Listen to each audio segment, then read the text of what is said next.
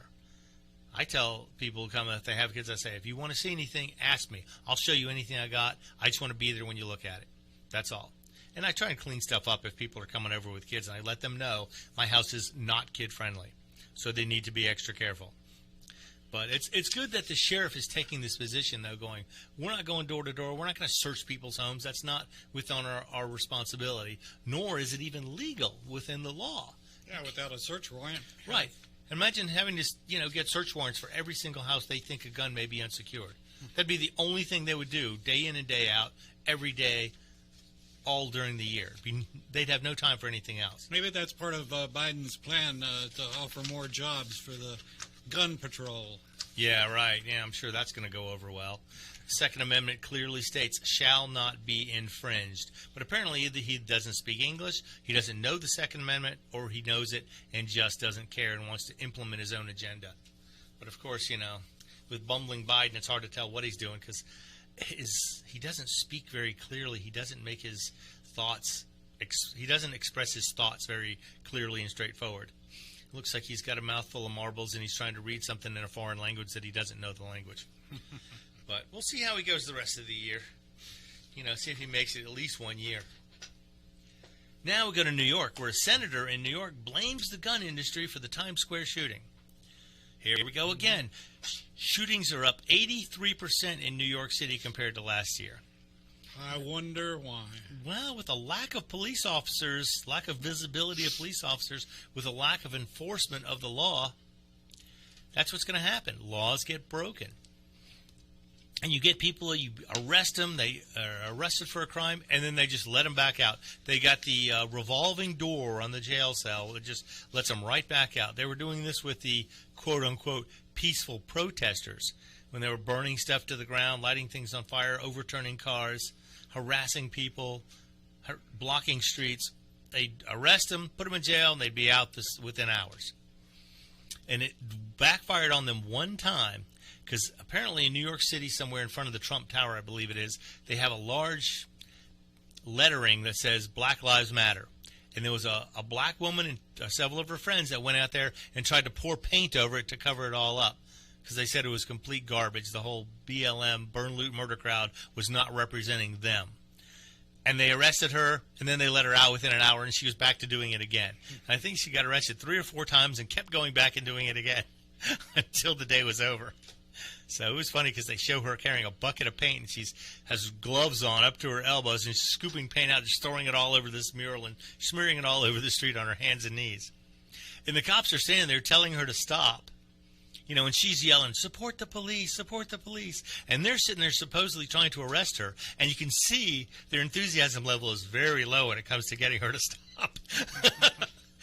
They're talking to her, ma'am, you need to stop that. They're not touching her. They're just trying to, egg her into standing up and surrendering herself because she's sitting there yelling, support our local police, support our police. We don't need to defund them. So it's hard for them to want to, arrest somebody like that. And it shows if you ever watch the video of that. It was very entertaining to watch that. But, of course, who was this? Who was this? A New York senator. Let's see if we have his name somewhere. I don't know what his name is. But according to the New York Police Department commissioner, the shooting started as a dispute between a group of people when one of them pulled a gun. There you go. In New York, it's nearly impossible to get a gun permit. And in fact, I'm pretty sure the guy there was probably not legally carrying a gun, although they don't have a suspect in custody. So we'll have to see if they ever find anybody for that. But he was trying to shoot somebody apparently and missed and hit 3 innocent parties instead. And, of course, de Blasio was quick to blame the shooting on the flood of illegal guns into New York. And while the state senator, Brad Hoylman, decided the shooting was the fault of the gun industry. Yeah, because they put the gun in the hands of the criminals because they pulled the trigger somehow. Again, trying to sue people for something that's not their fault. That's why we have the Lawful Commerce Protection Act to prevent frivolous lawsuits from taking over the courts. Because after all, this would be a perfect opportunity for them to get some gun rights group to start suing whatever, if they even know. I don't think they have a suspect. They don't have a suspect. They don't have a suspect in custody yet. They don't even know what kind of gun it is. So they're just going to sue all the American manufacturers and foreign manufacturers. It's, without having the gun, they don't know. But I thought it was pretty funny. Here goes another junk lawsuit coming in, because they think that's going to make a difference. But in New York, they don't support gun rights anyway. In fact, I've spoke about this before. I've seen there's a 60-page application you have to fill out with a $300 fee just to apply to purchase a handgun. Not carry it on you, just to purchase. So basically, they're taking your right to purchase a weapon and putting a tax on it of $300 just to be able to exercise that right. I bet you New York has no reciprocal agreements. They do not. Most states with very restrictive laws have no reciprocity with any other states. California, New York, New Jersey, Illinois, a few I can name right off the bat. Now, South Carolina for the longest time had no reciprocity either, but they've since changed the wording of their law to where now they do. They're starting to realize that they want to have that with other states, because they tend to be a little more gun-friendly than some of the northern states or the western states. I think Washington, Seattle, none of them have reciprocity with anybody either, or very few people. Well, that would be something. They always talk about compromise when it talks to gun rights. If you want to compromise, that means you give something to get something. So if they want to compromise on gun laws, let's get something out of this. Give us reciprocity. Give us the Hearing Protection Act. It's funny because people say health care is a right. You have a right to health care. You know what? It's not in the Constitution anywhere. I've not seen it, unless they've added something I haven't seen lately. But the right to keep and bear arms is in the Constitution. So since the right to keep and bear arms is a right, perhaps guns should be tax deductible.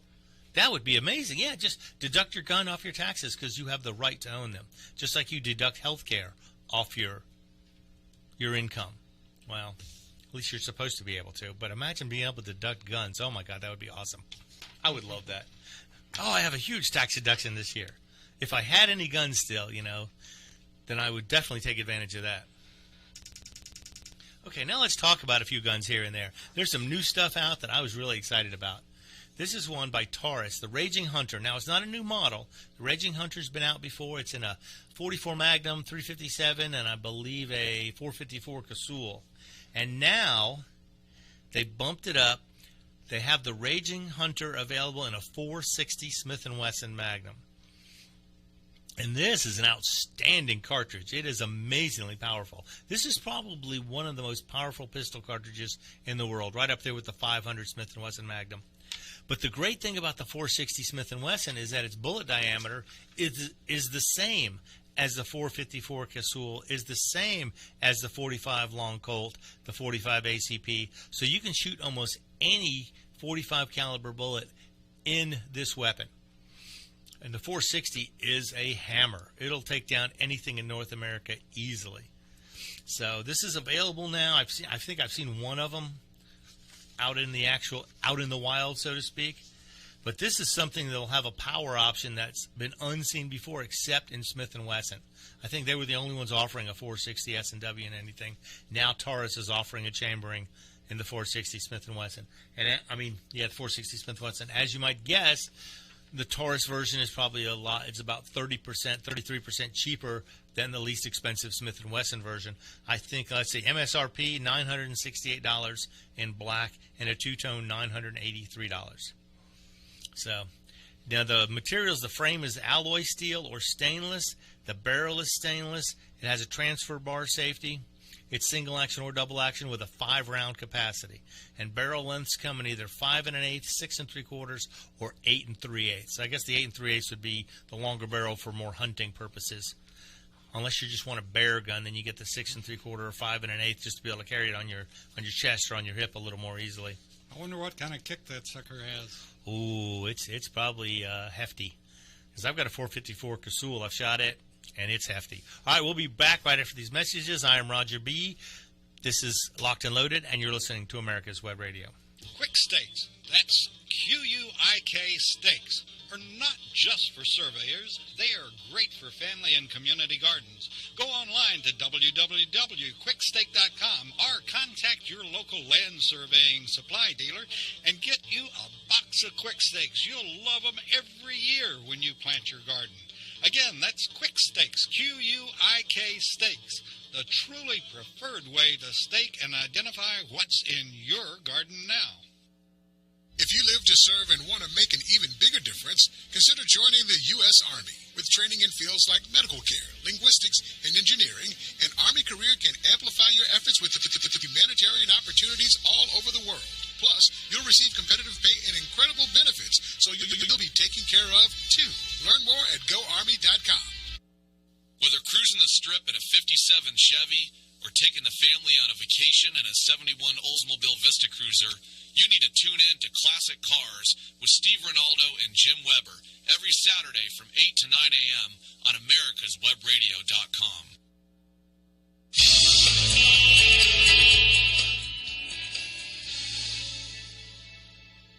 This is America's Web Radio.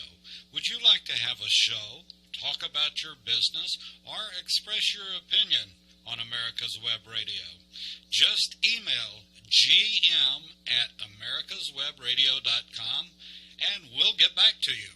Thank you.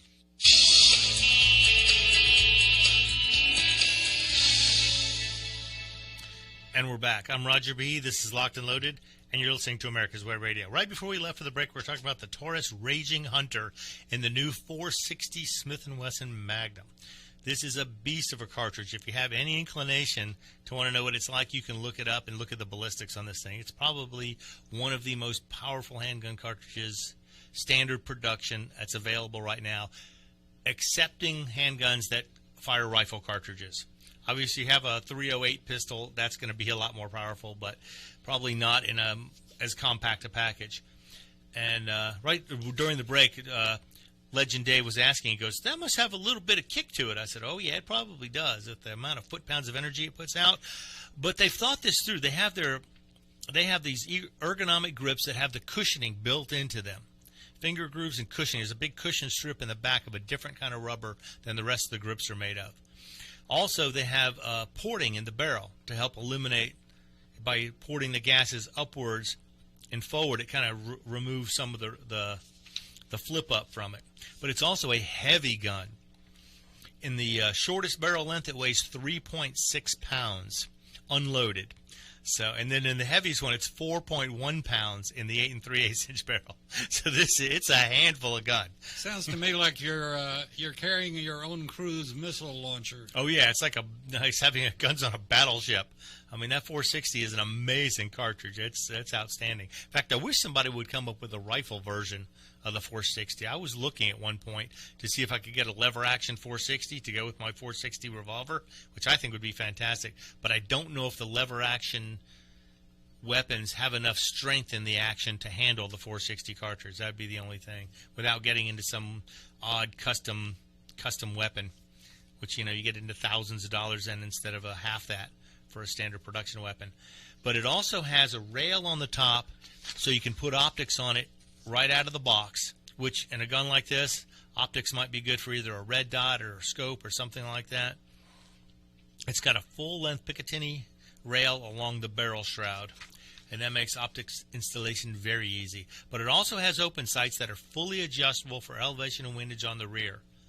So you can use this open-sighted or with an optic. Now, the optic would probably have to be a good quality optic, because handling the recoil of this gun would probably not be easy. That would be a handful. But I really look forward to seeing one of these. I think I've seen one or two in the wild, but I want to get my hands on one.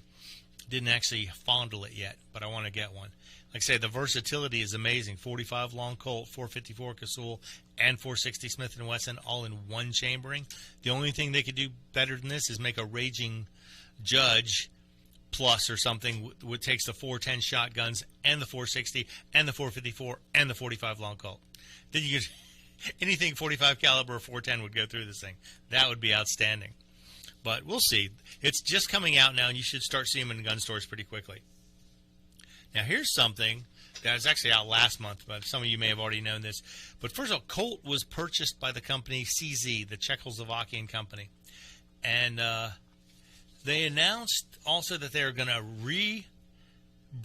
reintroduce the Colt Anaconda. Now, if you're not familiar with this, Colt has a long history of using snakes for their guns. But the Anaconda is the 44 Magnum version of the Colt Python. The Python being a 357, the Anaconda being a 44 Magnum. It's going to be available this year in both 6 and 8 inch barrels. And they're going to have recoil-absorbing Hogue grips, because 44 is still a healthy cartridge. Now, compared to the 454, the 460, much easier to shoot compared to those, as far as I know, from what I've heard. And the new one is the 6-inch Anaconda is going to weigh 53 ounces. That's right about 3 3/4 pounds. So it's going to be a hefty gun as well. So that'll be interesting to see. And these should be available shortly. They're going to be a semi-bright stainless steel finish, target adjustable sights, 6-groove barrel, all the standard things a snake gun needs.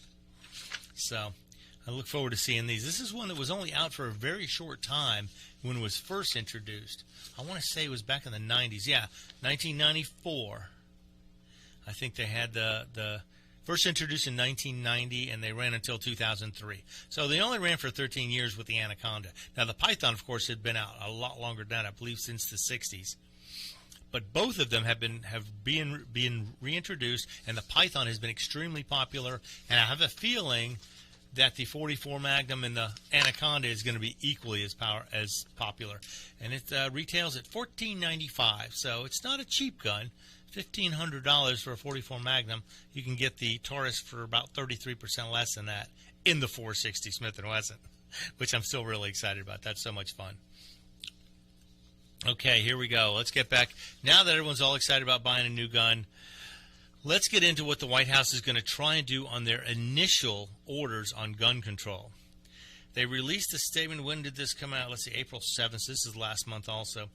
The Justice Department within 30 days will issue a proposed rule to help stop the proliferation of ghost guns. They act like ghost guns are falling from the sky like rain and they're at every crime scene, but the fact is the number of them used in crimes has been minuscule, almost statistically zero, because it takes a lot of effort to build a gun from 80% lower. It's not the kind of thing criminals want to do. If they were not criminals, they would take effort and they would employ themselves or find jobs. They wouldn't have to be robbing, stealing, burn, looting, murdering, whatever it was they do on their working days. So they're going to try and stop the proliferation of ghost guns. He says criminals are buying kits containing nearly all the components and directions for finishing a firearm within as little as 30 minutes. Yeah, and using these to commit crimes. Yeah, it's possible. But anyone who's ever done one or two of these knows it's not an easy process. It would be much easier to just steal one than to actually manufacture one. And they're going to try and stop it because they think that people are just manufacturing these by the dozens, and it's causing crime waves to just start all over every major city. But it's been a target because they want to know who owns what. They want serial numbers on everything. But right now in the United States, it is legal to manufacture your own weapon as long as you do not sell it. And it will not be serialized. It will not be registered anywhere. But if you ever decide to sell it legally, you have to put serial numbers on it and register it. So there is that. But with the 80% rule, the 80% rule states if a gun is only 80% finished, a receiver frame is 80% finished, it is not a gun. It is just a hunk of metal, a hunk of plastic. But when you finish the last 20%, then it becomes a weapon. Then it becomes a gun. It becomes a firearm. Okay, the Justice Department within 60 days will issue a proposed rule to make clear when a device marketed as a stabilizing brace effectively turns a pistol into a short barrel rifle. Now this is one there are millions, I think the last count was around 4 million of these quote unquote pistol braces out there. So that could turn every single one of those owners into a criminal overnight if they change the requirements or restrictions on the pistol braces. And it just says it makes the firearm more concealable, stable, and accurate. And it's like, it's a pistol. Pistols are more concealable than any of these weapons with a pistol brace on them. But yet it does make them easier to shoot higher powered cartridges out of a pistol by using this. And we don't want people to do a good job when they shoot their weapons. We just want them to blast all over the place. Hey, Biden himself says just hang the 2 barrels of the shotgun over the back porch and let off the 2 barrels. You don't have to aim or point or know what you're shooting at. Just unload, which is one of the most irresponsible things anybody has ever said. You don't just blast rounds off the back porch without knowing where they're going to go. The first 4 rules of gun safety, one of them is always be sure of your target and what is behind it. So blasting rounds off the back porch is not doing that. Wonder if he's been doing it at the White House.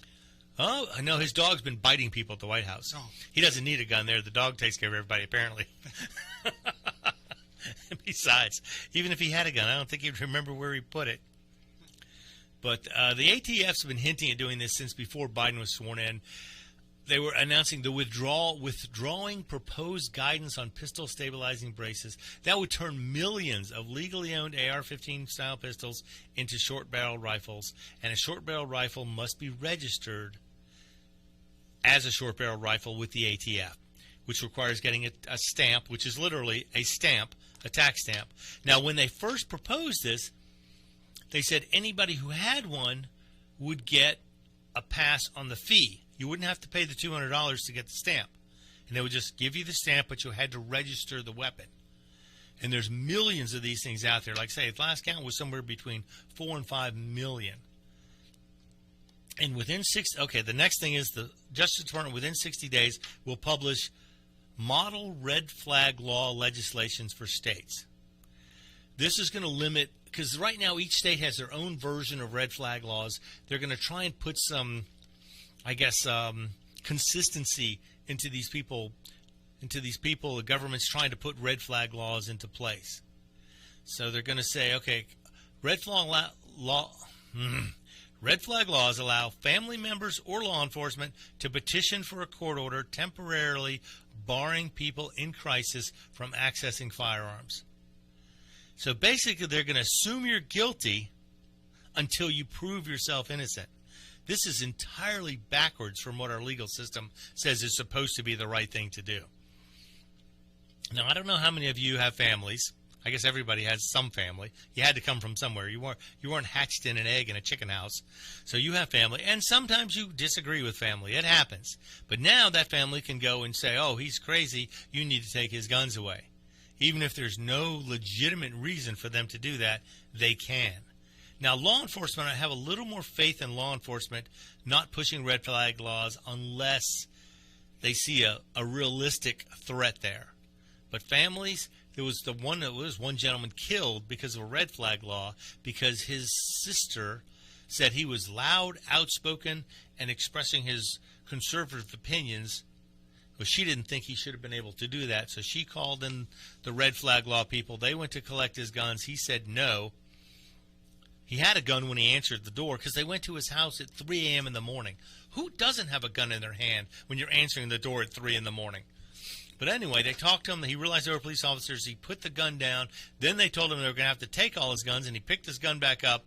A scuffle ensued, and he was shot and killed. So his sister basically got him killed because she didn't like the fact that he was loud and opinionated. And this man had no criminal record up to this point. He was in his 50s, I believe. No criminal record, no criminal violations, no felonies, nothing like that in his entire life. And he gets killed because his sister decides he's too loud and outspoken.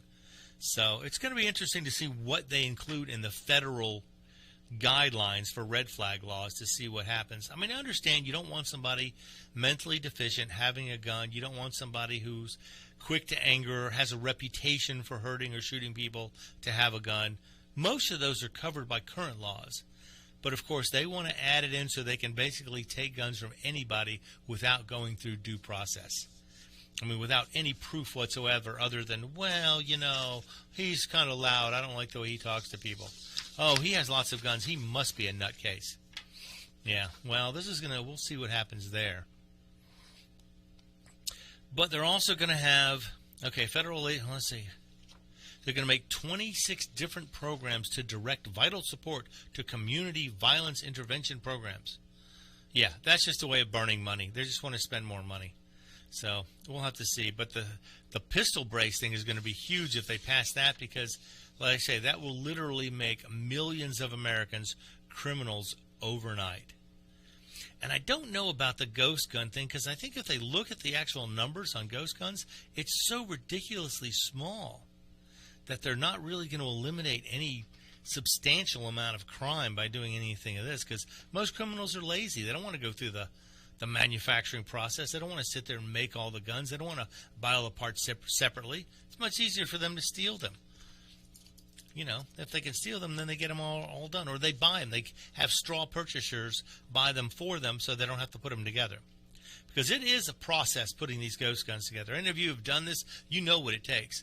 I know the AR-15 and the Glock are probably the two highest ones on the list as far as most made. All right, we'll come back right after this. I am Roger B. This is Locked and Loaded, and you've been listening to America's Web Radio. Whether cruising the strip in a 57 Chevy or taking the family on a vacation in a 71 Oldsmobile Vista Cruiser, you need to tune in to Classic Cars with Steve Ronaldo and Jim Weber every Saturday from 8 to 9 a.m. on americaswebradio.com. In 2009, the membership organization Docs for Patient Care was founded.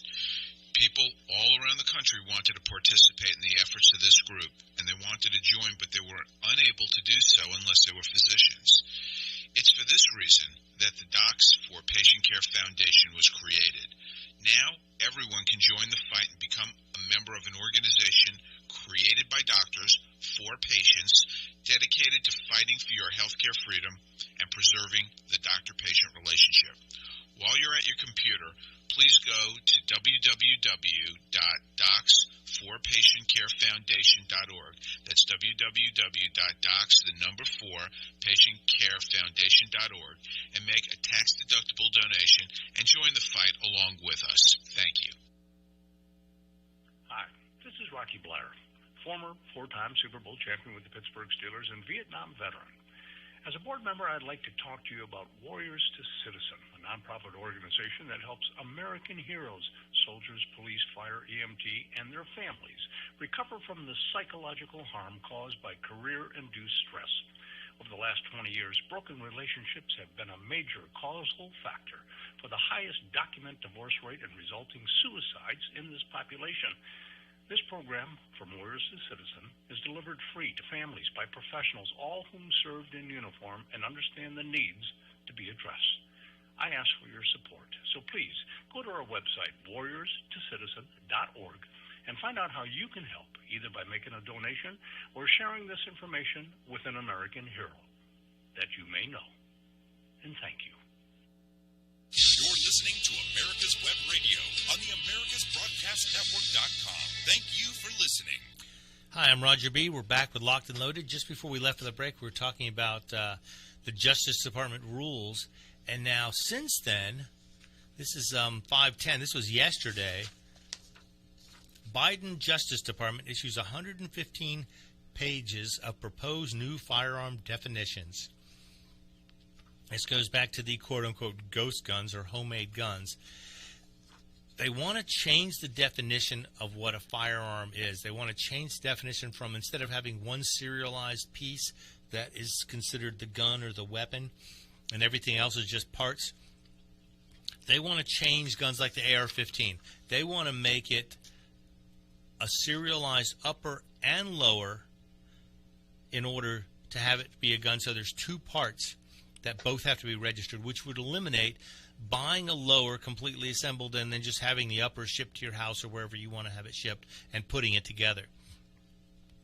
Now, this has been done since 1968, I believe. They had these definitions in place, and they've served us well. I mean, without the gun part, you cannot make a weapon work. So it's not like they're just sending guns out to everybody. You know, you can't just get an upper and make it and have it function. It needs the trigger assembly, the safety, all that needs to be installed in it, and that's where the gun comes in. But now they're trying to redefine it.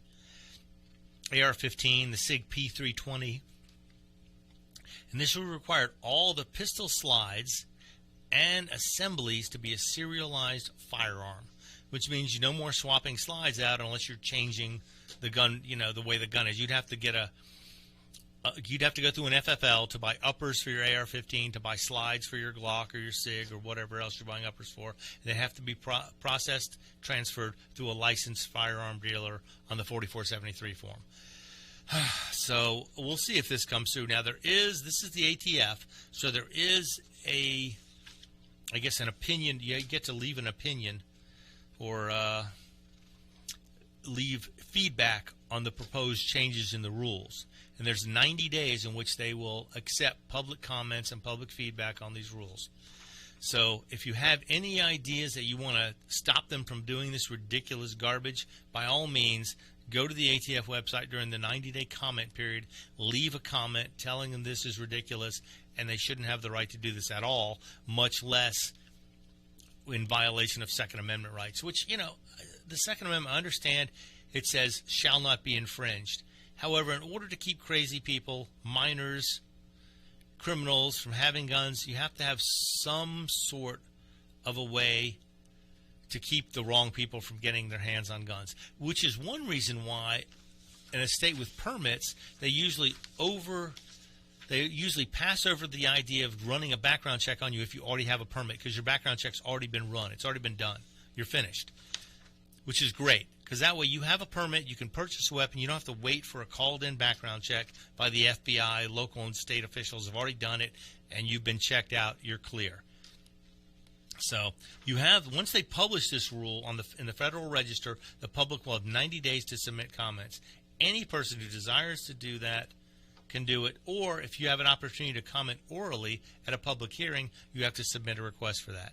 Now, I don't know that many people are going to be that inspired to go to Washington or wherever they do these and make an oral comment, but there is a chance to comment, make suggestions, criticize the potential that this law has, and go in and change it. It was done last time. They were coming after the pistol braces last time, and it had so many comments that they shut it down and decided not to pursue it at that point in time, which is great because pistol braces are a fantastic add-on to any rifle caliber pistol.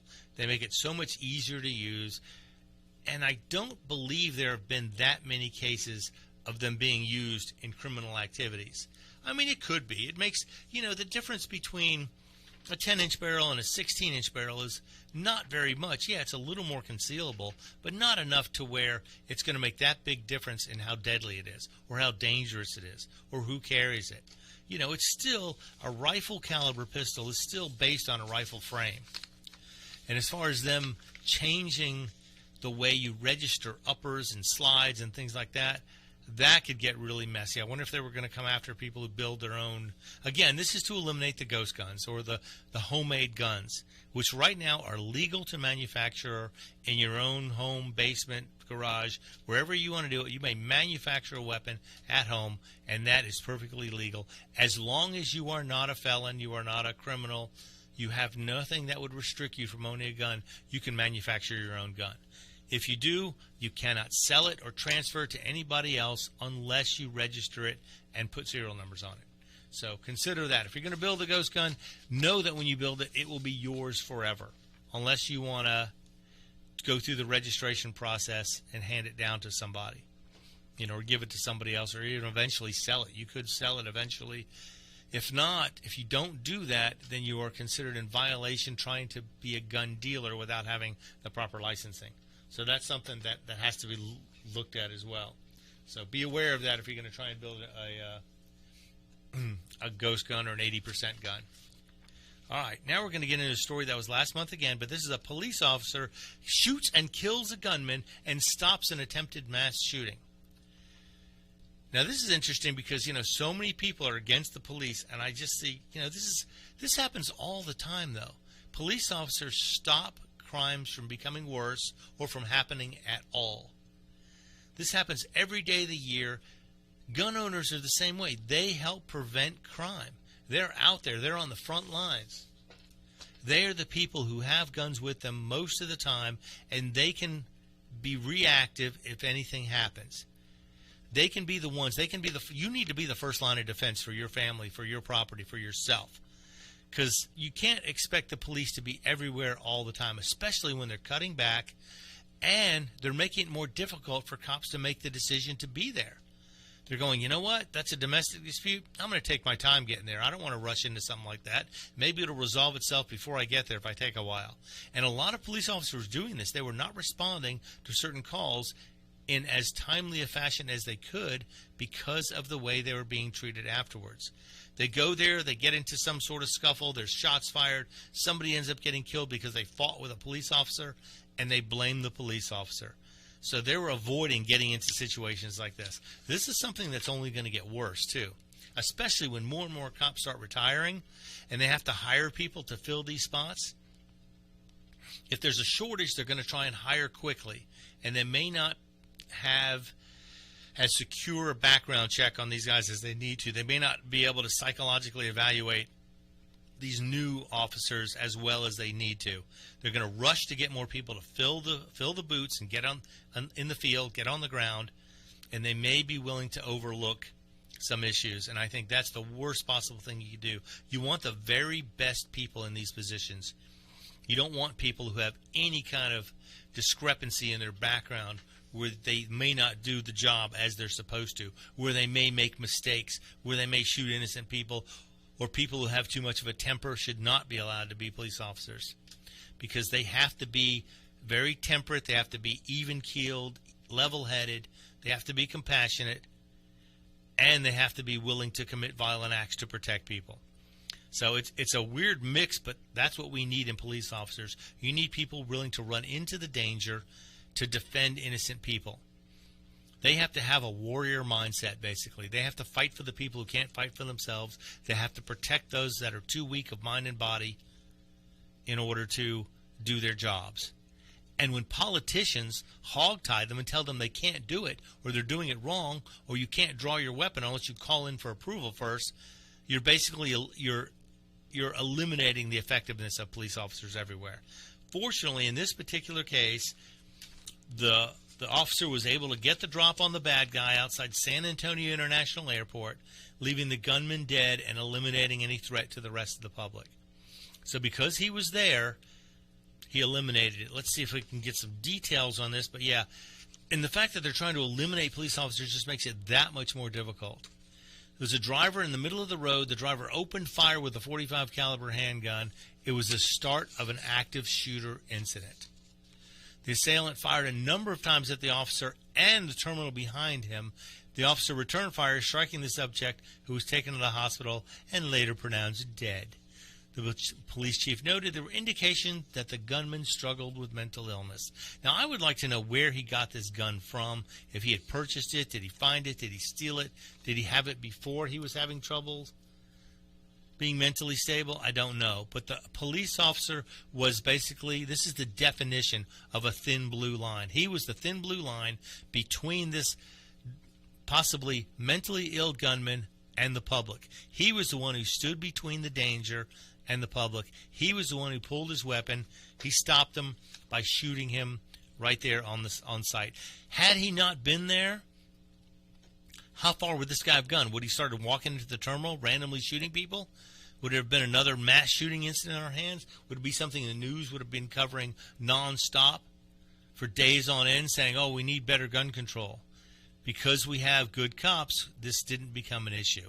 He was able to stop him right there before it escalated to any sort of incident, which is great. And, you know, gun owners themselves, they take that responsibility as well. However, being a gun owner and carrying concealed carries a huge amount of responsibility because you have to be so sure of what you're doing. You don't want to make a mistake. You don't want to shoot the wrong person. You don't want to miss and shoot an innocent person. That's always things you have to consider when you're carrying a weapon. The ideal thing is to get yourself to safety unless you see this guy is just going to start killing people and you feel the need to get in there and stop him, or at least warn people somehow. Get out of the way. There's a guy with a gun. Go that way. You know, if you have to confront him, your marksmanship is of the utmost importance. You do not want loose bullets flying around an airport terminal, a mall, a restaurant, anywhere else, a church, where somebody may decide to commit some heinous act of violence against innocent people. And it's funny because the innocent people are so grateful if you were to stop somebody like this, but yet they're probably the same people who say, oh, nobody should have guns except police officers, and even the cops shouldn't carry guns because they shoot people unnecessarily, which is complete hogwash, rubbish, ridiculousness. Police carry guns to protect themselves and to protect the public. They're there to be the thin blue line. That's all they do. They protect innocent people, people who are unable to defend themselves. That's what they stand up for. Now, as a civilian, you have a lot more limitations than law enforcement has, so you have to be extra careful if you ever have to draw your weapon in self-defense or defense of others. In fact, in defense of others, you have to be even more cautious than that because you never know who's related to who or what side people are going to stand on. I think I've mentioned a story before where a gentleman saw a neighbor beating his wife or girlfriend and tried to interfere, and when the cops came, the girlfriend was on the side of her boyfriend who was beating her. All right, we'll be back next week with a lot more. I am Roger B. This is Locked and Loaded, and you've been listening to America's Web Radio. You're listening to America's Web Radio on the AmericasBroadcastNetwork.com. Thank you for listening. The Docs for Patient Care Foundation is your way to join the fight and become a member of an organization created by doctors for patients, dedicated to fighting for your health care freedom and preserving the doctor-patient relationship. Get a pen and paper. Write down docs4patientcarefoundation.org. That's DOCS, the number 4, patientcarefoundation.org. Go to our site and please make a generous tax-deductible donation and join the fight today. Thank you.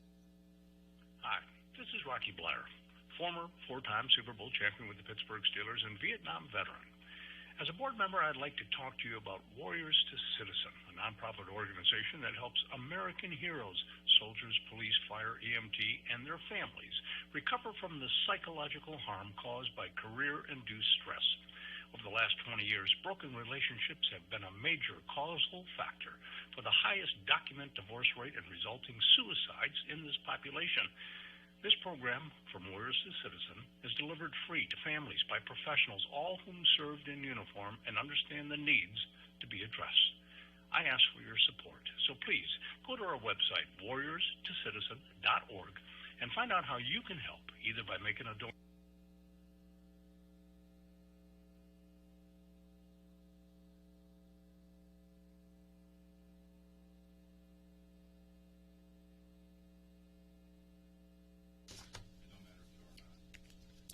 Good morning, everybody. Welcome to another episode of the Doctor's Lounge. I'm Dr. Scott Barber, and you're listening to me on America's Web Radio. Today, I have an enormous question that I'm posing to the world out there. And the question is, are we not allowed to ask questions anymore about everything? Is our state-controlled media and our government controlling all of our thoughts? We don't seem to be able to make many decisions for ourselves anymore. And when we question authority, when we question things that affect our lives, it seems more and more we risk being canceled, we risk being suspended, we risk being ostracized, we risk being labeled known purveyor of misinformation. I had a couple of experiences over the last several months that have really opened my eyes, even more than I feel they were already open, to all that's going on around us. And I have a lot of questions about where we're going as a country. I have grave concerns about where we're going as a country.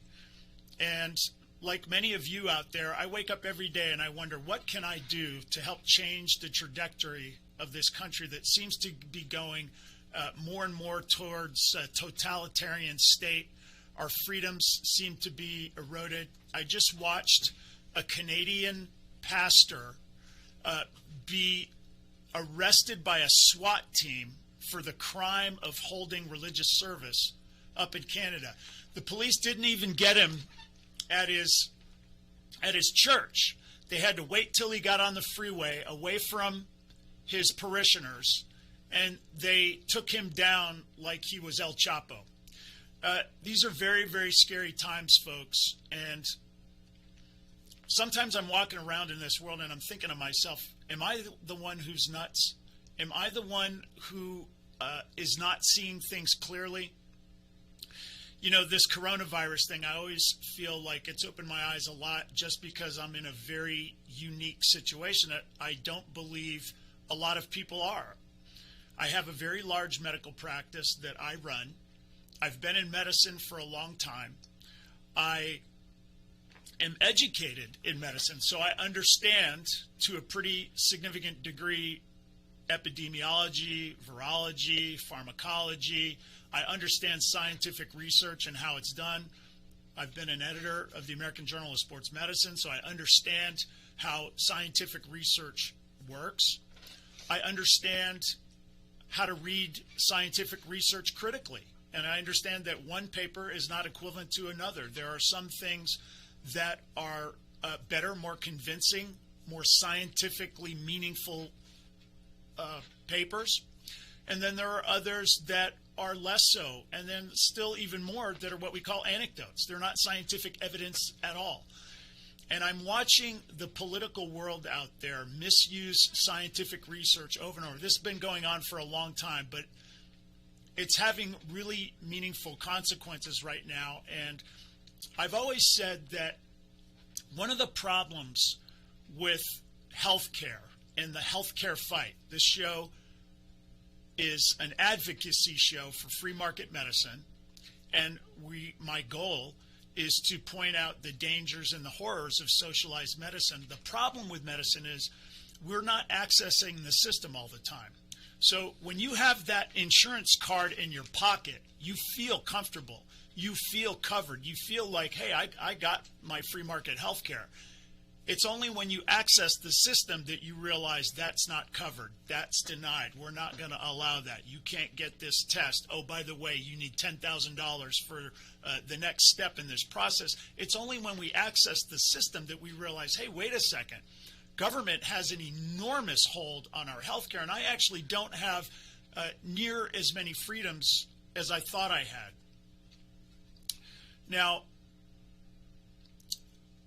I had a friend call me a week or two ago, and this is my former roommate from college. He's a good buddy of mine. We played rugby together. He's really one of my best friends. And he called me to say, Scott, I need you to give me the lowdown on the vaccine. Now, sadly, I have to be very careful about how I talk about this vaccine because YouTube has very strict rules now about what they will censor. Apparently, me being an educated doctor, having graduated at the top of my class, been practicing for 20 years, in good standing in the community with a successful practice, apparently my opinion no longer matters, that I have to be careful about what I say as it relates to the medicine, which in and of itself is scaring me to death. But anyway, my buddy called me about the vaccine, and he says, I want to know, should I take the vaccine? And I asked him, well, do you want the short version or the long version? And he says to me, well, listen, I don't want 2 hours of this, but explain to me where you're at. So I said, okay, it's going to take me a while to set this up because what I'm saying sounds a little bit crazy. But if you understand all the facts, you know it's not. And I explained to him, I have this large practice. I have access to the numbers in the hospital. I know what I'm looking at, so it's easier for me to sift through data and papers that maybe folks who don't have medical training are not able to do. And listen, every time I go to Google to look something up, there's always the propaganda on the first several pages, and it takes an educated eye to be able to pull out the information that's true and discard the propaganda. But, you know, it all started at the beginning of 2020 with the World Health Organization tweeting that there doesn't appear to be any human-to-human transmission of coronavirus, which as a statement for what they were trying to call a novel coronavirus seemed very reckless, given that lots of coronaviruses are transmitted human to human. And if we don't know much about this virus, why would you go out there and say there's no human-to-human transmission? President Trump, at the time that the pandemic was brewing in China, wanted to implement a very rational travel ban, which, you know, before 2020 seemed to be sort of a commonsensical kind of thing to do. If you have this epidemic illness going around that maybe you want to prevent interaction, I mean, it's kind of, it's kind of a quarantine. Now, when Trump wanted to do it, we had the World Health Organization and government officials in this government calling Trump a racist for wanting to implement it, which was just stupid. It obviously has nothing to do with race to any sentient being. But the World Health Organization and others call it racist. Then the Royal College of London comes out and tells us that the mortality rate appears to be 3.4%, which to any educated doctor was a ridiculous statement because they were simply taking the known cases in the hospital and ignoring the fact that lots of people were out in the community infected with this disease, but not at the hospital and not sick. But apparently the powers that be felt very comfortable going out worldwide and saying 3.4% mortality. Now, of course, that mortality rate got revised over time, but quietly.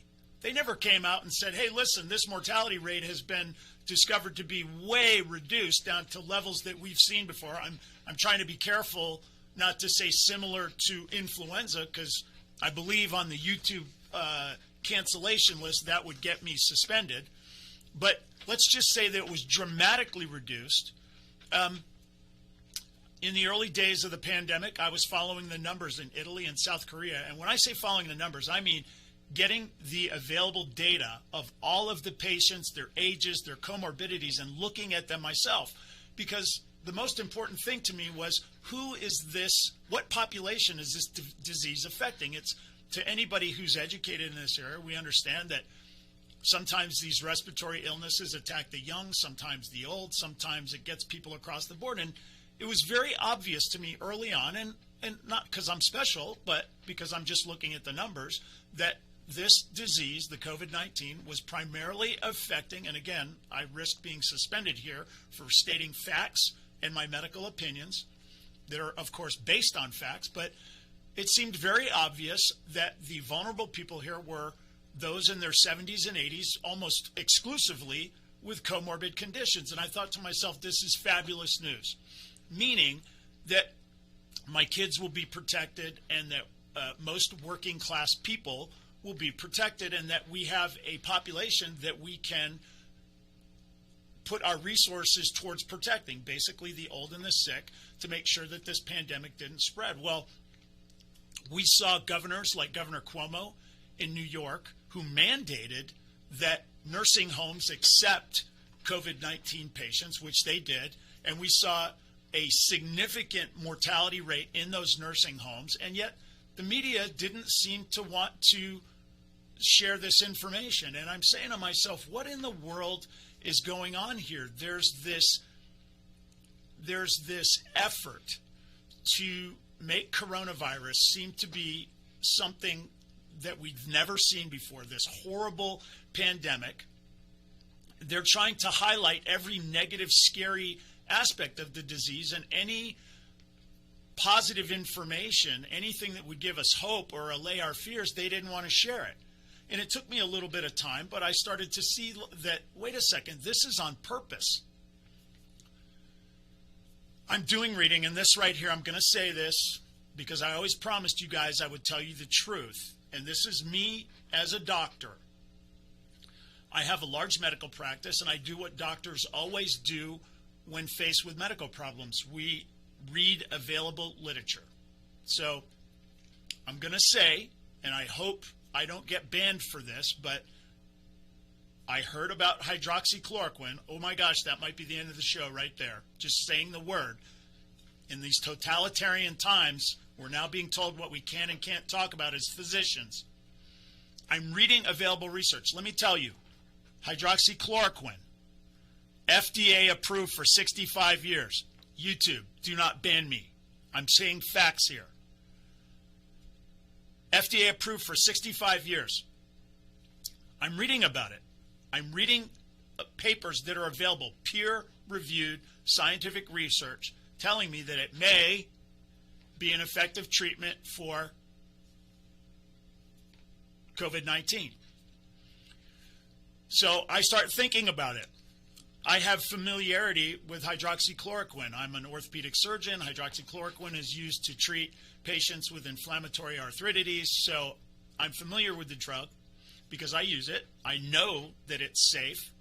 The drug, since in its 65-year history of being FDA approved, billions and billions of doses have been given out. To my knowledge, and I've done a thorough study of the available research, to my knowledge, no deaths attributed to taking hydroxychloroquine in the doses that we would use to treat COVID-19. And again, I hope by just saying that connection that there are those in the world who think hydroxychloroquine could be used to treat COVID-19. I hope that statement right there doesn't get me banned from YouTube. But if we look at the guidelines here for YouTube rules, let me see. Claims that ivermectin or hydroxychloroquine are effective treatments for COVID-19 puts me at risk for being censored, for being suspended.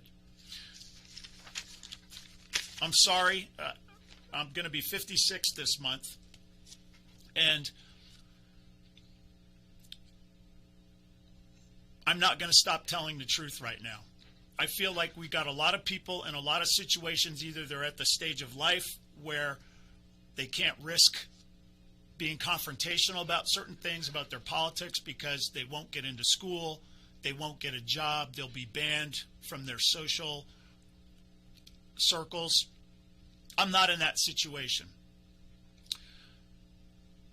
I was in the operating room the other day. One of my PAs, a young person, we were talking about something, and she says to me, Dr. Barber, do you ever get embarrassed by something?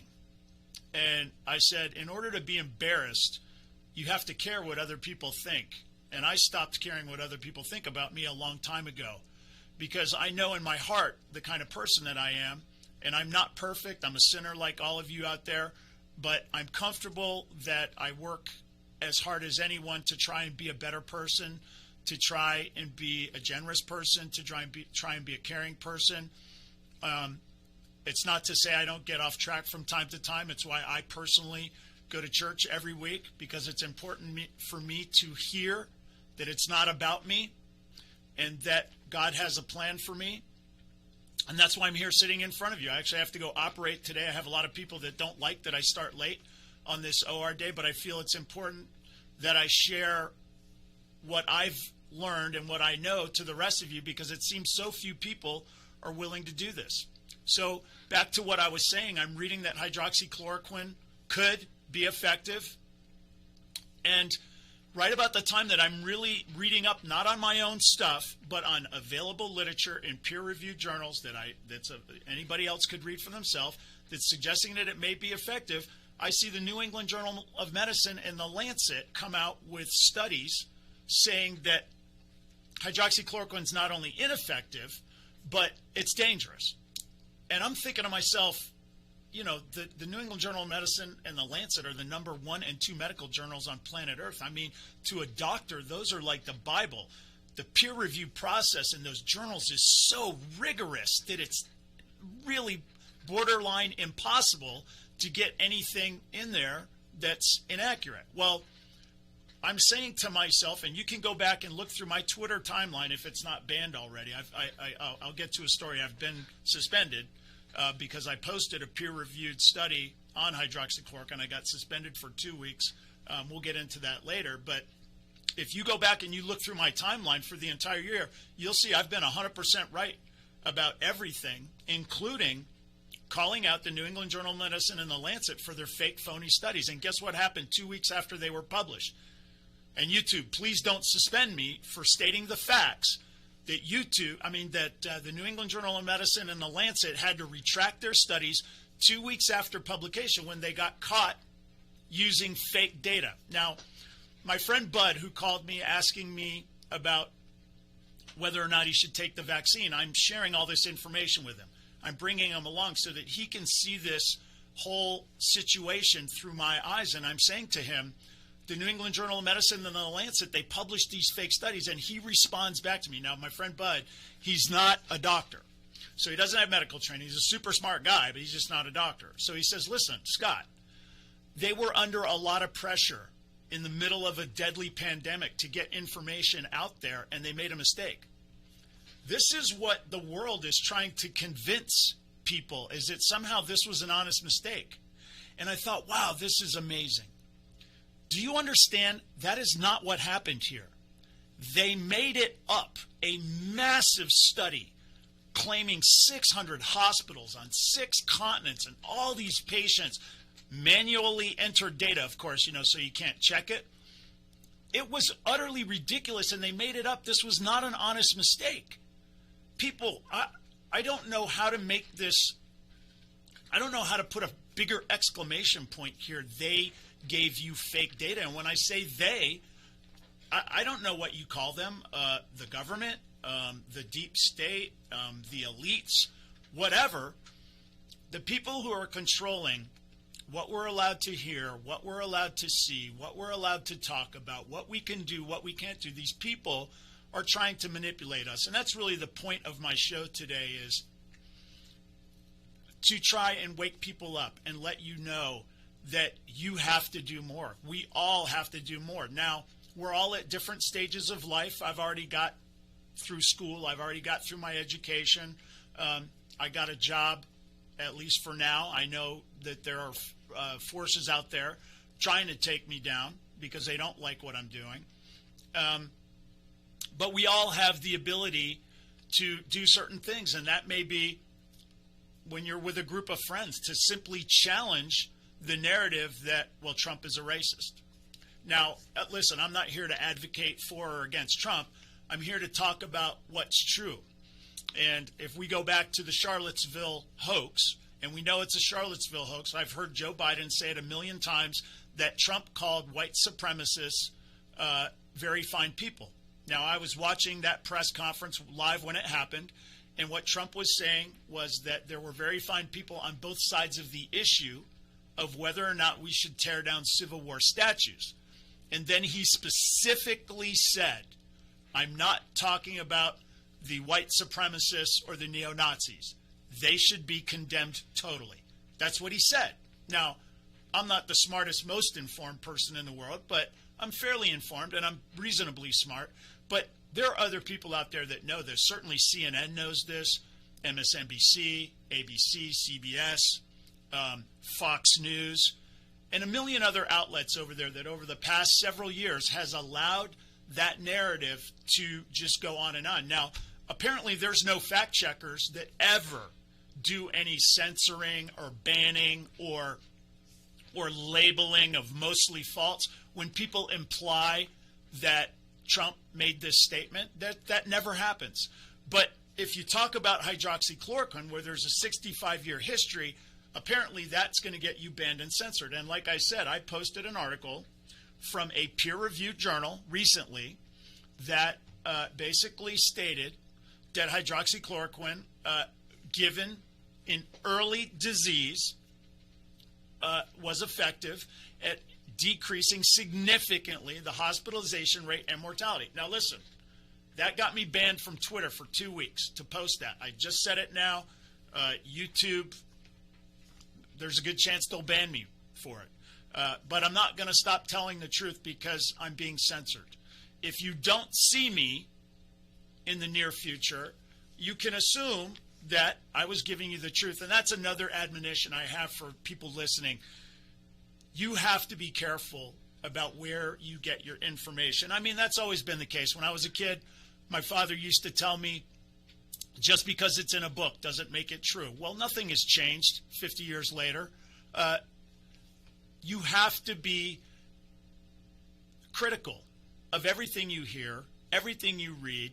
You have to figure out ways to verify the information that you get. And most importantly, you have to understand that we are being lied to with lies of commission and lies of omission constantly by our news media. And you're going to have to use your own judgment about how you get your information. But you can be rest assured that the information I give you will always be based on my experience and truth as well as I see it. Now, listen, we talked about this last week, that people's truths are predicated on their perspective. I was telling the story about my 10-year-old daughter who was a softball player, and she was tomahawking. She was swinging at these high pitches. And then I worked with her. She was crying because she was striking out. So I was like, listen, we got to practice. So I was working with her on a level swing, and she had it going. We go into the next game, and the pitcher's throwing these balls over her head, and the umpire is calling them strikes. She struck out twice. She was upset. She was devastated. Daddy, I did what you said. I've been swinging at level. I've been laying off these high pitches, and he's striking me out every time. And I had to explain to her, sweetie, life is not fair. And sometimes you have to make adjustments. Now, to finish the story, because it's so awesome, she made an adjustment, and her third time at bat, she gets a RBI double to right field by going after one high and overcoming the umpire's horrible calls. Now, do I think the umpire had malice towards my daughter? Do I think the umpire was in the tank for these 10-year-olds playing softball? No. He just had a different perspective, a perspective different than mine. Now, my perspective was correct, 100%. Those balls were over my daughter's head. They were not strikes. He was calling them strikes. From his perspective, they were. And that's life. That's why we can't silence free speech. That's why we have to be willing to discuss things, because people's frame of reference changes our interpretation of the facts. And when people are banning free speech, when people are essentially burning books, that is the first sign of totalitarian behavior, and it is happening at an alarming rate now. And I'm trying to point these out to you. I'm trying to get you folks to understand what is happening here, whether it's an election that, in my opinion, is so ridiculously fraudulent that I just can't walk around pretending like I didn't just see what I saw. I mean, we have video of them stuffing ballots in Atlanta, and then people want to show that and they get banned. That, to me, is just so corrupt from top to bottom, it defies belief. We're going to have to find ways to get to our school boards. I'm going to get into that a little bit later, too. But going back to my buddy Bud, I'm explaining to him my frame of reference. So you got the New England Journal of Medicine, you got the Lancet, publishing these fake, phony studies. I have to make them aware this was not an honest mistake. They were in on it. The New England Journal of Medicine and the Lancet were in on it. There's no way that these fake, phony studies got past their peer review unless they were in on it. I don't know how it's even possible that that could happen. Now, what happened based on these fake, phony studies? Well, immediately the World Health Organization ostensibly bans the use of hydroxychloroquine. We got blue state governors that ban the use of hydroxychloroquine. I'm telling you, as a physician, I have communication with other physicians around the country. We talk about issues of the day on email chains and text chains. I have different groups. And over the years, we share and talk about current information. So obviously, COVID is a big deal. And in these blue states, there were physicians that were telling us of terrifying and harrowing experiences of DEA agents coming to their offices and threatening their medical licenses if they prescribe hydroxychloroquine. Now, folks, the drug has been FDA approved for 65 years. The FDA has no power to control when a doctor prescribes medications. Off-use of medications, off-use, meaning the drug came for one use and doctors use it for another use, is very common. It's normal practice in medicine. I want to say something, I'm not 100% sure about this, but the number is up there. It's not like 1 or 2%. It's like 40% of the medicines we use are what we call off-label use, meaning they were FDA approved for one purpose and doctors use them for another purpose. Hydroxychloroquine is one of those drugs. And once a drug is FDA approved, as long as the doctor uses the drug within the parameters of the approval, meaning the dose, the duration of use, and for the amount of time you're allowed to use it, then it's up to the doctor and patient to decide indication. There is no legal control over the indication for the use. And the point I'm trying to make is if I have a patient and I want to prescribe hydroxychloroquine, the law cannot prevent me as long as I disclose to the patient and have their consent. So what's going on here? You have these DEA agents that are being deployed to prevent pharmacists from prescribing the medicine and doctors from prescribing it. I'm telling you as a statement of fact, this happened. In fact, one of the doctors from a state I'm not going to say sent me the paper that they got from the FDA threatening them. And I asked if I could post this on social media, and the doctor was so terrified he begged me not to post it. And I said, listen, I'll block out all the identifying information. I'm just going to show the body of the letter. And he told me, absolutely not. They will track me down and they will find me. This is how bad things have gotten, folks. A medicine FDA approved for 65 years, and they got DEA agents in states preventing doctors from prescribing this medicine in the middle of a deadly pandemic. What is happening here? I'm explaining this to my friend Bud about the vaccine, okay? So 65 years, that's important for you to know, because the FDA also used these fake studies in the New England Journal of Medicine. So we've got the World Health Organization stops all studies on hydroxychloroquine based on these fake studies in the New England Journal of Medicine and the Lancet. The FDA revokes its emergency use authorization of hydroxychloroquine.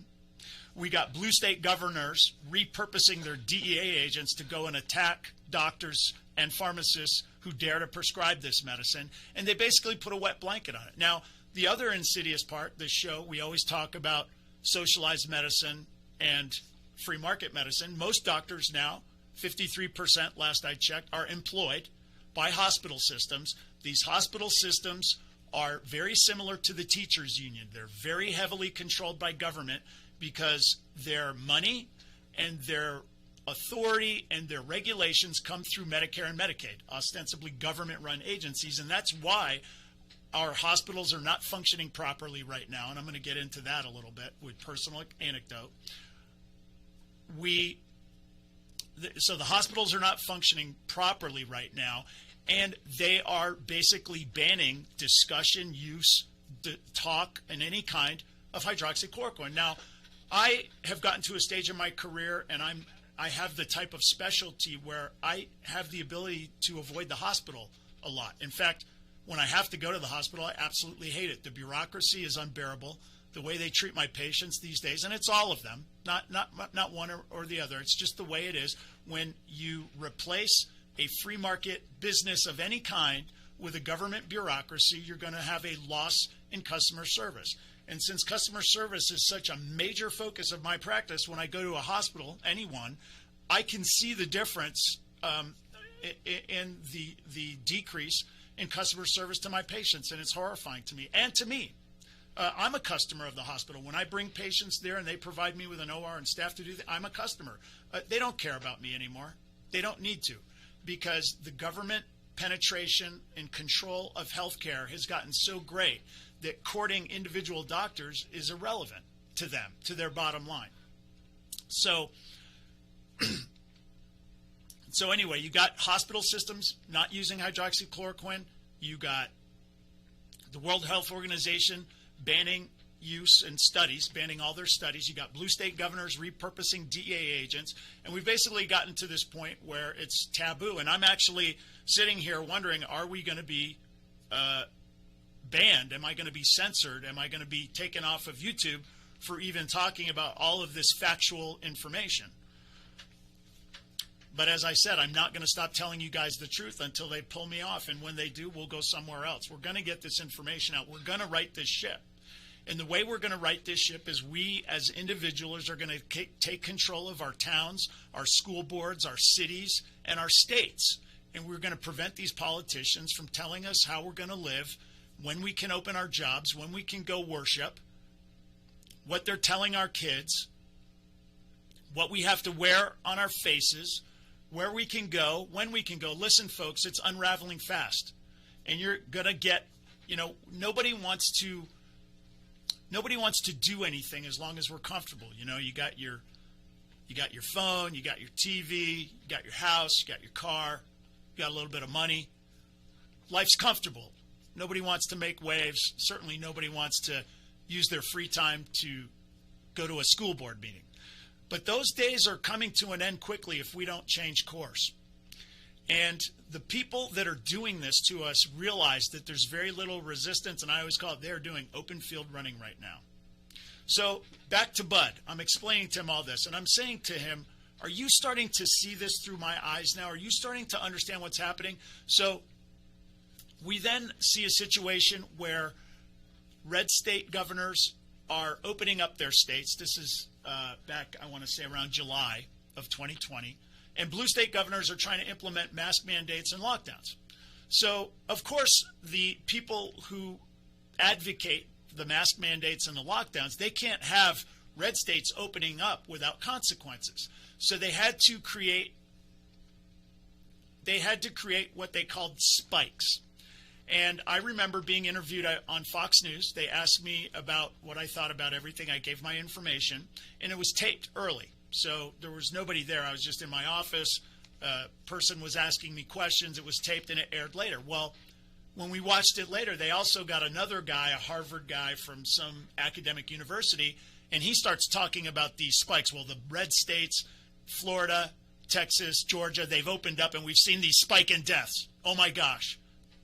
Because we're not wearing masks and we're not locking down, ignoring the fact that the highest death tolls were in New York and California, but they're talking about these spikes. Well, as it turned out, John Solomon exposed this, in just the news that the people who keep track of the numbers were adding April deaths to July numbers to make it appear as if there was a spike in these red states. This was exposed. I am not telling you something that's conspiracy theory. This is just a fact. And they basically just shrugged their shoulders like they always do. It doesn't matter. We got it around the horn. We got everybody to hear there was a spike. We mission accomplished. Let's move on. Yeah, we lied. So what? Well, it's a big deal to me because you keep lying to me about stuff. And at some point when somebody lies to me all the time, I say to myself, you know what? I'm going to be skeptical of information you give me in the future. Why are you skeptical, Scott? Because you keep lying to me. Now, sadly, this constant lying and all this kind of stuff, it's effective. And how do I know this? Well, as we were going through the pandemic last year and it got to be summer, I had been following this information myself, and I had seen for myself that this disease was primarily affecting people in their 70s and 80s. The CDC was busted multiple times for inflating the numbers. Again, a fact admitted by the CDC that they conflated PCR tests with antibody tests. We've seen exposition after exposition of the CDC. These PCR tests are being run in multiple cycles. So basically, the way a PCR test works is you get a little piece of nucleic acid, whether it's RNA or DNA, and an enzyme will amplify it. It'll get it to copy multiple times because it's so small. If you amplify it a number of times, something small and not visible becomes big and visible by just multiplying it. Well, the normal number of cycles for a PCR test can be 20-something to 30-something. Well, these PCR tests, they're doing it 50-something cycles. They're going out of their way to try and take any amount and amplify it to a point where it will be seen so that it can be counted as a positive case. And I know that might be a little bit of inside the weeds for some of you, but the point I'm trying to make is these people who have been caught lying to me over and over again are lying about the numbers. Now, I don't even want to get into how many cases are there really. They'll ban me because if I say that something about there not being a disease, I'll get banned. What I'm trying to tell you is the number that they're telling you is not accurate. And people will often ask me, well, what is the accurate number? And I'll say, I don't know, because they've contaminated it so significantly that I can't tell. But what I can tell you is that the number you're given for the overall mortality is significantly increased. That's a fact. So we're going on more, and we've got this lying about spikes. We got lying about numbers. We got the CDC admitting that people who were testing positive for the regular coronavirus that causes the common cold and calling that COVID was occurring. We saw in Connecticut a nursing home where it was 90% false positive, on and on and on. They're inflating the numbers, which right in and of itself is making me skeptical of anything they tell me in the future. Then this banning of hydroxychloroquine almost completely. So in Georgia, we were always able to prescribe, thanks to our governor, who he's got his issues, but at least in terms of the hydroxychloroquine, I have been prescribing it the entire pandemic. By the way, I hope YouTube doesn't ban me for just sharing with you my experience. Over the course of this pandemic, my clinics have been 100% open the whole time. We've had staff get sick. We've had patients get sick. All of them I offered, I don't know if they've all taken it, but most of them have been given hydroxychloroquine, and all of them have gotten better. We haven't had one hospital admission or one death that I'm aware of. So that's pretty significant to me. My own experience is that early treatment is effective. That's my experience. YouTube, don't ban me.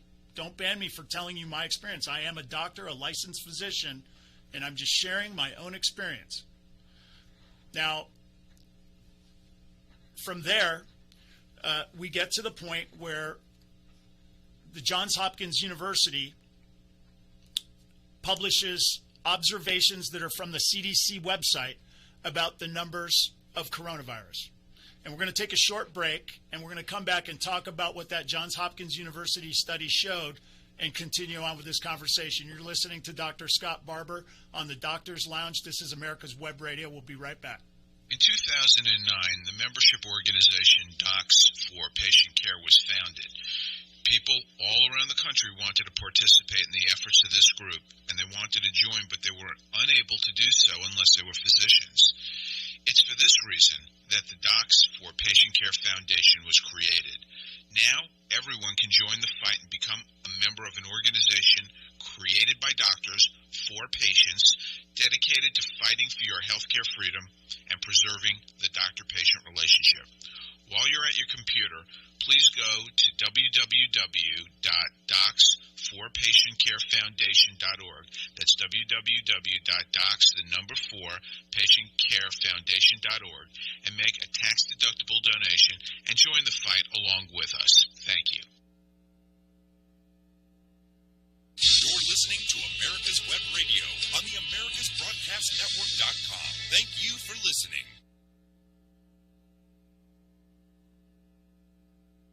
You're listening to America's Web Radio on the AmericasBroadcastNetwork.com. Thank you for listening. Welcome back, everybody, to the Doctor's Lounge. I'm Dr. Scott Barber, and you're listening to me on America's Web Radio. We've been talking a lot about, are we allowed to ask any questions anymore? As a physician who, if you go back and look at my record on Twitter and my observations and comments about the COVID pandemic, I've been 100% accurate the entire time. And having said that, I've been banned multiple times by the big tech companies, Twitter, Facebook, and the rest. Not Facebook. I don't do anything political on Facebook, but Twitter. And I'm looking here at the YouTube restrictions, and apparently if I make any claim that ivermectin and hydroxychloroquine are effective treatments for COVID-19, that's grounds for suspension. Now, if we are suspended on YouTube, you can go to americaswebradio.com and you can find our archived podcast there. And I just want you to know, no matter how much they threaten me with cancellation or censorship or they ban me, I'll never stop telling you guys the truth. Now, we've been talking about my friend Bud, my college roommate, calling me wanting to know about whether or not he should take the vaccine and what the pros are. He wanted basically the skinny on the vaccine. And I told him, do you want the long version or the short version? And he tells me, well, I don't want to be here for 2 hours, but what's the story? And I'm like, okay, in order for you to see things the way I see it, I'm going to have to share my perspective. And my perspective is very unique.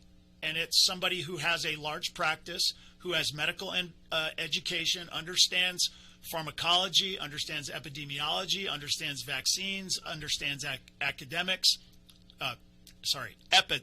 Well, I do understand academics. I understand epidemics as well. And I have access to numbers that not everybody has because I have privileges at these hospitals. I can see actual patients and demographics and things like that. And so I'm able to make observations that people who don't have medical training in my perspective can't make. And it is so clear to me that the powers that be, and you know, when we say the powers that be, I don't know what to call them, deep state, government elites, globalists, there's a million different names out there. The people who control what we can see and what we can hear and what we can talk about are becoming more and more aggressive at their book burning and censorship. And so I started off with the World Health Organization lying about human-to-human transfer. I talked about the World Health Organization lying about the numbers. The 3.4% mortality rate is what the Royal College of London tried to tell us was the mortality rate in the early days of the COVID pandemic. That, of course, turned out to be a lie, and I knew it was a lie, and I said so on Twitter before they admitted that it was wrong. We've seen the New England Journal of Medicine and the Lancet publish fake, phony studies suggesting that hydroxychloroquine was not only ineffective, but was dangerous, causing cardiac disease in patients. Now, I don't see the New England Journal of Medicine or the Lancet being censored or, suspended from Twitter for 2 weeks or being labeled known spreaders of misinformation. I've had all of those things happen to me, but not not those known liars. We saw the World Health Organization ban studies. Now, that's just weird to me in and of itself. They ban studies on something? Why do you ban studies? I mean, you might not be interested in studying something, but in the middle of a pandemic where Fauci's NIH in 2005 demonstrated that hydroxychloroquine was effective against SARS-CoV-1. SARS-CoV-1 is 78% the same as SARS-CoV-2, the COVID-19. So we know in the past that there's been a suggestion. Now it's banned. Banned. Think about that, folks. When you look through history, and I know if you're under, 40, 45, if you're under 40 or 45, you probably never learned anything about totalitarian regimes in the past. But let me just tell you, in the past, the bad guys are the ones who burn the books. The free speech people are the good guys. That right there should just explain something to you. That should open your mind to what's happening. That should give you some perspective about what to believe and what not to believe. The people who are banning speech are the ones who are telling you that I'm not allowed to talk about hydroxychloroquine. I'm not allowed to refer to a 65-year FDA-approved medication that has literally one of the safest drug profiles of any drug available. I'm not allowed to bring up anything to suggest that it could be effective. I'm not allowed to say anything negative against a new experimental vaccine that has a mechanism we've never seen before in very limited human trials and really no long-term experience. We're not allowed to talk about anything bad that happens with those. This is really scary stuff, folks. And I'm just trying to share this with you because I want you to see things through my eyes. Why do I challenge things? I was at the hospital the other night doing an operation, and they have their big COVID protocol, and they're running around with their gowns and their double masks and their shields and all this kind of stuff, and all to the neglect of the patients. And they asked me, why am I not freaking out like they are? And I say to them, because I'm educated. And I'm still somewhat of an independent thinker. I'm not going to be told to ignore what I see with my eyes or what I know with my own mind. I'm not going to be told that I'm not allowed to use my own critical thinking skills.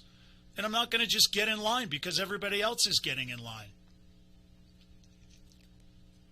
You got a situation here where we have a year of this book burning, censorship, anything anti-mask censored, anything pro-hydroxychloroquine censored, anything anti-vaccine censored. We see all of our medical professionals going into our political corners. I mean, it's really a scary situation. Why is it that politically left-leaning doctors love masks and hate hydroxychloroquine, and conservative doctors love hydroxychloroquine and hate masks? Why is that? So my wife asked me that question. How do you know you're not the one who's being affected by your politics? And you know what my response to her was? I'm not the one publishing fake studies in the New England Journal of Medicine and the Lancet. And I'm not the one telling people that they can't read stuff. The other side is doing that. Does that not open your eyes a little bit? Now listen, I know this is terrifying. I'm going to get to a major punchline here. I know I've been kind of meandering around a little bit, but I was talking about being at midway in the summer, and I had been reading a lot, studying a lot, making my own observations at my own clinic. People have gotten sick, but there haven't been these major outbreaks. That's always one off and two off. When somebody gets sick, whether it's a patient or one of my staff, it's not like every single person they came in contact to got sick. It's like that never happened. So I'm starting to think, okay, it doesn't seem to be Ebola, which, by the way, these same folks in the United States didn't treat Ebola as harshly as they treat COVID. That's a story for another day. But it is part of the reason that I don't trust Dr. Fauci as far as I can throw him.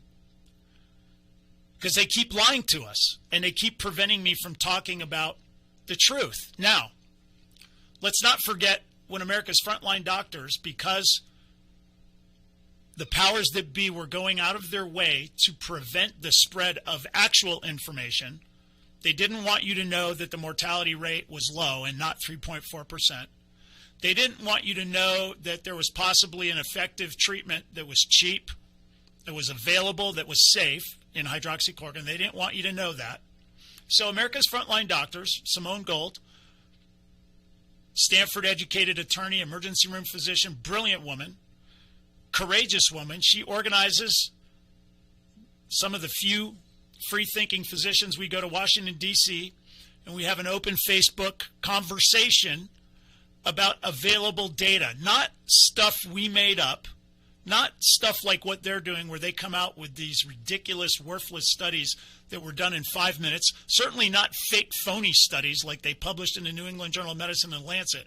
We were taking studies that were available over the last 65 years, available for anybody to read, data from the CDC itself on the efficacious nature of hydroxychloroquine. We talked about lockdowns and masks, using facts, science, actual data, not our own stuff that's already out there, stuff that's already peer-reviewed. And what happened? We had 18 million live Facebook followers, and big tech censored us. They banned us. Now just think about that for a minute. We had 18 million live Facebook followers. That means 18 million people were interested in what we had to say, which, by the way, everything that was said there was absolutely factual. And I'll be happy to debate Sundar Pichai, the CEO of Google, or anybody else out there about that. Everything we said was 100% factual, but they banned us. Why? Well, when asked, Sundar Pichai, the CEO of Google, what did he say? He said, well, we were saying things that go against the World Health Organization. Well, yeah. You mean the World Health Organization that based their recommendations on the fake studies in the New England Journal of Medicine and the Lancet. I don't know how many more times I have to say it. I go to the hospital. These doctors are busting my chops about following their little COVID protocols. None of them are aware that the number 1 and number 2 journals published fake, phony data. What in the world is going on here, folks? Am I the only one? Am I the only one left who can say the emperor has no clothes? I know I'm not. I know a lot of you see what's going on and you're afraid. You don't want to get fired. That's what happened to Simone Gold.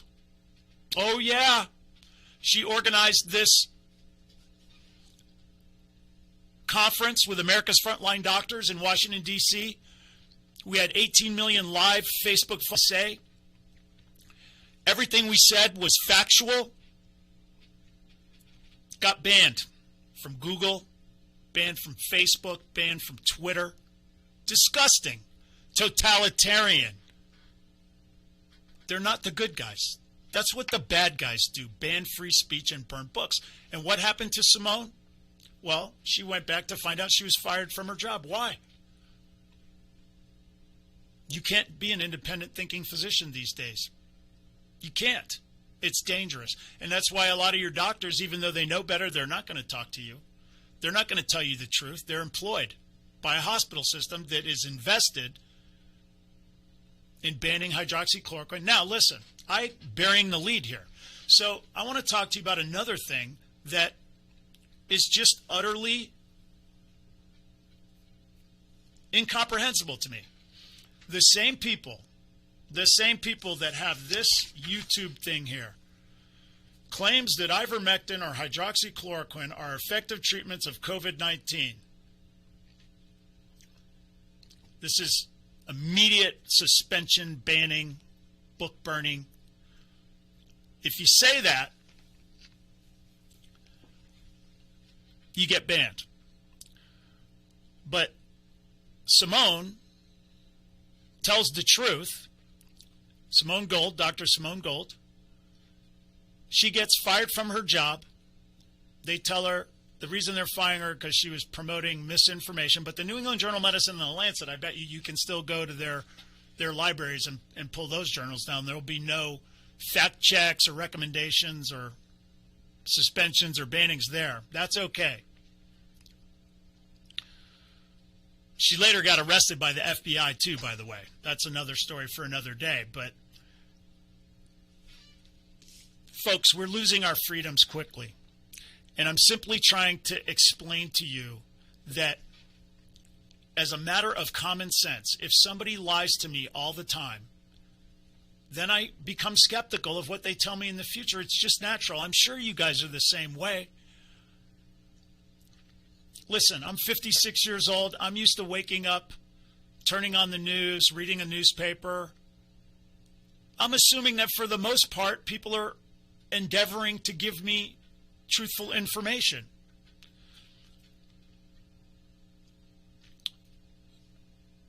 I feel like mistakes are honest mistakes. I used to. That is not the case. We are being actively given misinformation so routinely that it's hard to trust anything. And I'm talking about all outlets. Listen, there's always going to be the difference of perspective, meaning the umpire calling strikes on my daughter when those pitches were clearly over her head. They were balls. I was 100% right. I don't think he was a bad guy, the umpire. He just had a different perspective. That's why we can't ban free speech. That's why we can't stop talking about hydroxychloroquine or any other medical issue. And all voices need to be considered. Otherwise, we go down into a dark, dark place. And listen, we all have this instinct that we want other people to handle it. We need the FDA to protect us. If the FDA is out there, we'll have dirty air and dirty water. They won't protect you. These people are human beings. They're fallible, just like the rest of us. And clearly, they're on the take. Or at least they have the potential to be on the take. How did these fake, phony studies get in the New England Journal of Medicine and the Lancet? Are we ever going to talk about it? Where are the hearings on this? Do you understand the magnitude of the impact on your life as it relates to how we conduct healthcare? What's right and what's wrong, what's considered best practices? A lot of that stuff comes from the New England Journal of Medicine and the Lancet. I'll never trust them again. I'll trust them to the extent that I trust anybody. Present the information to me, and I will use my own judgment, my own expertise to decide what level of influence to give it. You know, I get asked this question a lot. What sources do I consider authoritative? Well, at this stage of my life, I consider nothing authoritative. I don't care what I read. No textbook is right all the time. No journal is correct all the time. There are things that get presented that I disagree with all the time. A lot of journals talk about, after rotator cuff repair, keeping your arm still for 6 weeks. I move my patients right away. It's what I do. It's my interpretation of the evidence. Now listen, the same people that are telling you that you can't talk about hydroxychloroquine are telling you that you have to take a vaccine that just got developed with little human trials, not producing us the evidence. You can use remdesivir. Hospitals are using remdesivir. No data, no significant studies to back up, no discussion. The same people that are mandating these vaccines, mandating the use of remdesivir, are telling you you can't take hydroxychloroquine. Now, in the end, do I think the vast majority of us, even if we take the vaccine, are going to be harmed? I don't know for sure. I don't think so. But I also have another comment. We have had issues with vaccines in the past. You can read about the live attenuated vaccine for polio in Sweden back in the day. Polio is a great vaccine. I'm not an anti-vaxxer by any. I think vaccines are one of the great medical inventions of all time. But having said that, they're not infallible. They were given, the kids in Sweden were given live attenuated vaccine, and they got polio. So it's not like mistakes haven't happened in the past. People, I want to thank you for listening today. Keep open minds. I'm going to keep telling you the truth. Use your own judgment. Speak up. Defend people who are being banned and censored. Promote free speech. We're going to keep discussing these issues on the Doctor's Lounge. You're listening to me. I'm Scott Barber. Listen to me on America's Web Radio. Also, you can go to our website, americaswebradio.com, and see our past podcasts. I'll see you guys next time. Have a great week. You're listening to America's Web Radio on the AmericasBroadcastNetwork.com. Thank you for listening. listening. The Docs for Patient Care Foundation is your way to join the fight and become a member of an organization created by doctors for patients, dedicated to fighting for your healthcare freedom and preserving the doctor-patient relationship. Get a pen and paper. Write down docs4patientcarefoundation.org. That's DOCS, the number 4, patientcarefoundation.org. Go to our site and please make a generous tax-deductible donation and join the fight today. Thank you. The Docs for Patient Care Foundation is your way to join the fight and become a member of an organization created by doctors for patients, dedicated to fighting for your healthcare freedom and preserving the doctor-patient relationship. Get a pen and paper. Write down www.docs4patientcarefoundation.org. That's www.docs4patientcarefoundation.org. Go to our site and please make a generous tax-deductible. Write down docs4patientcarefoundation.org.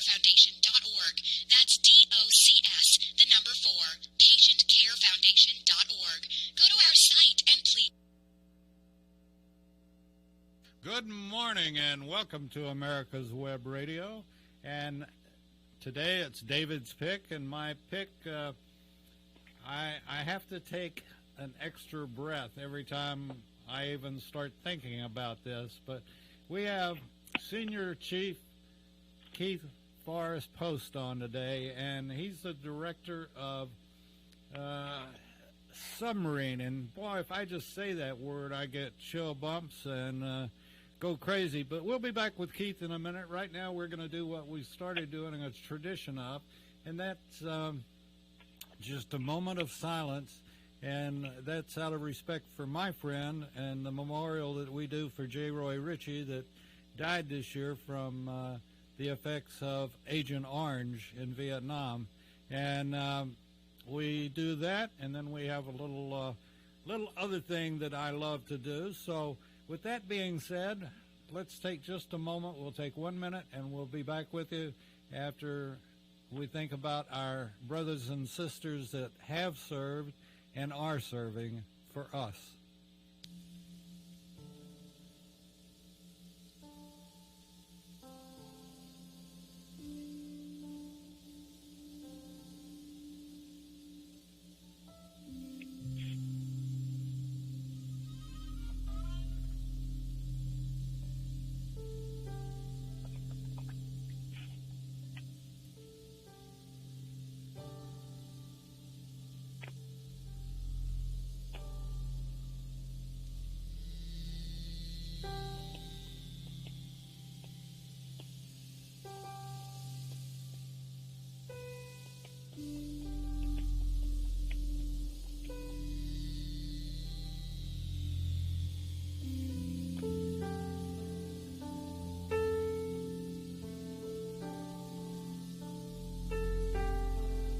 Okay, thank you for taking the time to think about our brothers and sisters that have paid the ultimate sacrifice one way or the other, and those that are serving today, and those that are coming down the road that will serve and protect us. We have the greatest military in the world, and we always will. So with that, let's get up and running and going.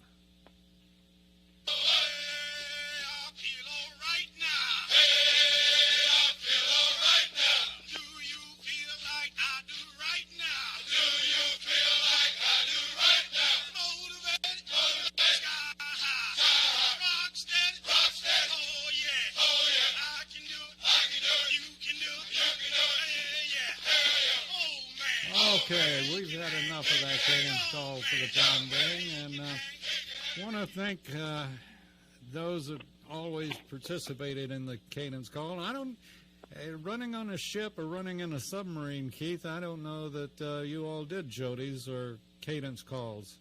No, we sure didn't. We did a lot of other crazy things, but not that. No cadence calls.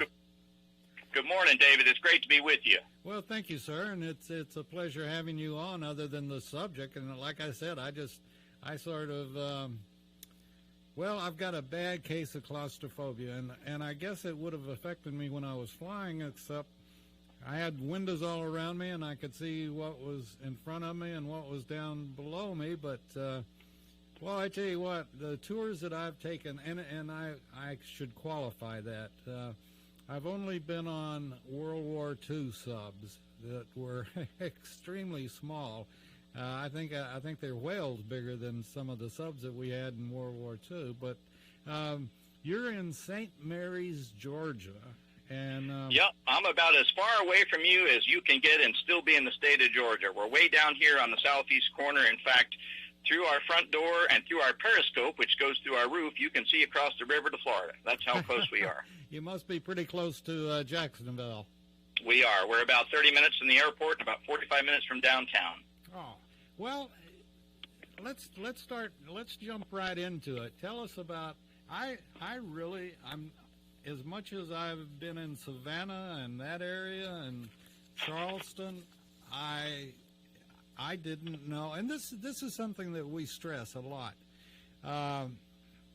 There are so many military memorials and monuments in Georgia, and so many people don't take advantage of them. I think this, from what I understand about your operation, the St. Mary's Submarine Museum, and I think we got to dedicate this show to our common friend. What is his name? Submarine Mike Kotler. Absolutely.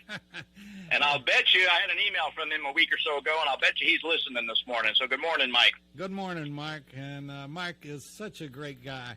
And, by the way, Keith, we didn't get to chat that much before, and you bring up the name Mike, Submarine Mike, and there's one hardball question that I'm asking you, and I hope you're sitting down as I ask this, but this is a tough one, and nobody... He warned me about you.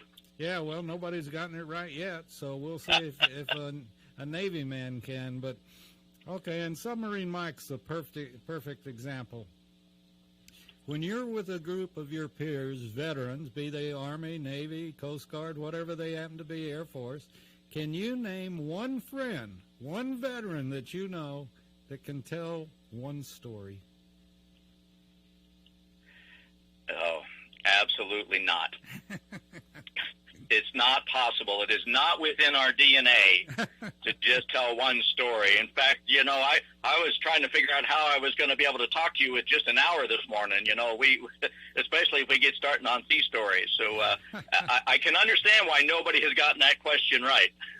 Well, or they don't know anybody. They're just, like you said, it's in the DNA. They just haven't ever invented that one veteran that can tell one story, and you get 6 veterans going, and it's the one-upmanship.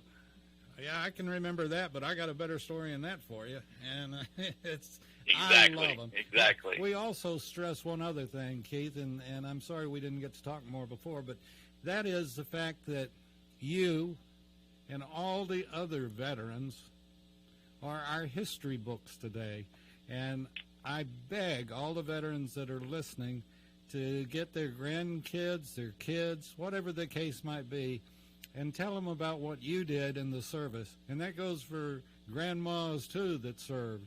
So just grab up your grandkids or your kids and tell them what you did in the military, because our history books, our public school history books, are not telling the stories today like they should. And there's no better way than a grandpa to tell his grandkids what he did. And that's why it is so important to take your kids and your grandkids to St. Mary's Submarine Museum in St. Mary's, Georgia. And I think it's, we've got that. We've got so many great things in Georgia. We've got the Georgia Military Veterans Hall of Fame that is superb, and it lists all the inductees that have been brought in to the Georgia Military Veterans Hall of Fame, and Rick White does an excellent job as the director of it, and we need to get people to go there. We need people, if they're not aware of the Johns Creek Vietnam Healing Wall, or a wall that heals, it's out in Johns Creek in Newtown Park, and we encourage that. We encourage folks to go to the Peachtree Corners Memorial.